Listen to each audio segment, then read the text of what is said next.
Hello friends, అందరు ఎలా ఉన్నారు? ఈరోజు మనం ఎండు కొబ్బరితో జ్యూసీగా సాఫ్ట్గా నోట్లో పెట్టుకుంటే కరిగిపోయేటట్టు లడ్డూలు ఎలా చేసుకోవాలో చూద్దాం. మీ ఇంట్లో ఎప్పుడైనా ఎండు కొబ్బరి మిగిలినప్పుడు ఒకసారి ఇలా ట్రై చేశారంటే మళ్ళీ మళ్ళీ చేసుకొని తింటారు. ముందుగా ఎండు కొబ్బరి తీసుకొని ఇలా చిన్న చిన్న ముక్కలాగా కట్ చేసుకొని మిక్సీ పట్టుకోవాలి. ఫైన్ పౌడర్ లాగా పట్టుకోవాలి. అలాగే డ్రై ఫ్రూట్స్ తీసుకొని దాన్ని కూడా మిక్సీ పట్టుకుందాం. మీకు నచ్చిన డ్రై ఫ్రూట్స్ని తీసుకోవచ్చు. నేను ఇక్కడ బాదాం ఇంకా కాజు తీసుకుంటున్నాను. దీన్ని మరీ ఫైన్ పేస్ట్ లాగా పట్టకుండా ఇలా పలుకులుగా పట్టుకోవాలి. ఇప్పుడు మనకు సరిపడా షుగర్ తీసుకోవాలి. మీరు స్వీట్ ఎక్కువ తింటే ఎక్కువ షుగర్ తీసుకోవచ్చు. మీరు షుగర్కి బదులుగా బెల్లంని కూడా రీప్లేస్ చేసుకోవచ్చు. ఫ్లేవర్ గురించి 4 యాలకులు వేసుకుంటున్నాను. ఇప్పుడు దీన్ని కూడా ఫైన్ పేస్ట్ లాగా పట్టుకుందాం. ఇప్పుడు ఒక గిన్నె పెట్టుకొని ఒక బిగ్ స్పూన్ నెయ్యి వేసుకుందాం. నెయ్యి అంతా కరిగాక మనం మిక్సీ పట్టి పెట్టుకున్న కొబ్బరి పొడిని ఇందులో వేసేసుకుందాం.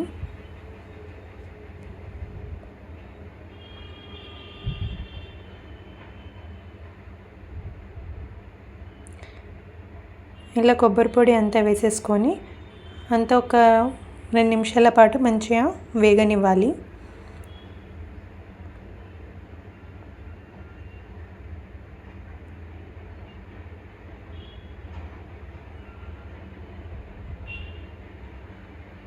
ఇలా వేగాక ఇందులోనే మనం ఒక 1/2 కప్ బొంబాయి రవ్వని తీసుకుందాం.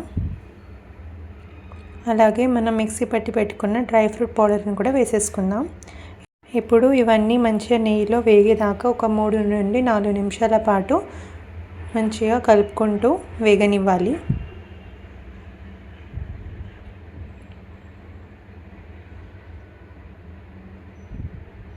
ఇలా పచ్చిదనం పోయేదాకా వేగనిస్తే ఎక్కువ రోజులు నిల్వ ఉంటాయి. అలాగే ఇలా నెయ్యిలో వేయించడం వల్ల వాటి టేస్ట్ అనేది ఇంకా ఎన్హాన్స్ అవుతుంది. కలుపుతూనే ఉండాలి లేదా అడుగంటుతుంది. ఇంట్లో ఎప్పుడైనా ఫంక్షన్స్ ఉన్నా లేదా ఏదైనా పండుగలు ఉన్నప్పుడు ఎండు కొబ్బరి మిగిలిపోతాయి కదా, అప్పుడు ఇలా ఒకసారి ట్రై చేయండి. మళ్ళీ చేసుకొని తింటారు. అంత బాగుంటాయండి. ఇలా స్లైట్గా కలర్ చేంజ్ అవ్వడం స్టార్ట్ అయ్యే టైంకి తీసేసుకుందాం. ఇప్పుడు ఇది తీసుకొని పక్కకు పెట్టుకోవాలి. మనం షుగర్ని పౌడర్ పట్టి పెట్టుకున్నాం కదా, అది ఇందులో వేసేసుకోవాలి.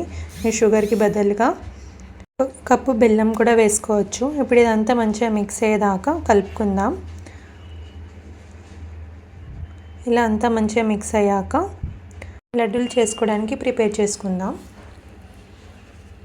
ఇప్పుడు ఇదంతా మనం ఒక పెద్ద గిన్నెలో కన్నా లేదా మిక్సింగ్ బౌల్లో కన్నా ట్రాన్స్ఫర్ చేసుకోవాలి. ఇప్పుడు ఇందులో మనం పాలను యాడ్ చేసుకుందాం. ప్యాకెట్ పాలైనా పర్లేదు, లేదా కాగబెట్టి చల్లారిన పాలను కొంచెంగా యాడ్ చేసుకోవాలి. ఇలా కొంచెం వేసుకొని అంతా మిక్స్ చేసుకోవాలి. పాలను మరీ ఎక్కువగా వేసుకోవద్దు, కొంచెం తడి అంటేలాగా ఉండేలా చూసుకోవాలి. అంతా ఇలా మంచిగా ఒకసారి మిక్స్ చేసుకున్నాక ఇలా ఒకటి తర్వాత ఒకటి లడ్డుల షేప్లో ఉండేలాగా చుట్టుకుంటే సరిపోతుందండి. మరీ ఎక్కువగా బలం యూజ్ చేయాల్సిన అవసరం లేదండి. మెల్లమెల్లగా ఇలా చేతులతో అంటే ఈజీగా లడ్డూలు ఫామ్ అవుతాయి.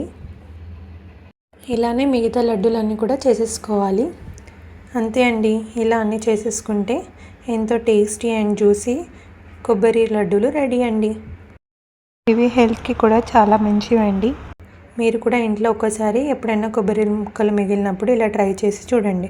నచ్చితే నా కమెంట్ సెక్షన్లో ఎలా వచ్చాయో చెప్పండి. Thank you for watching.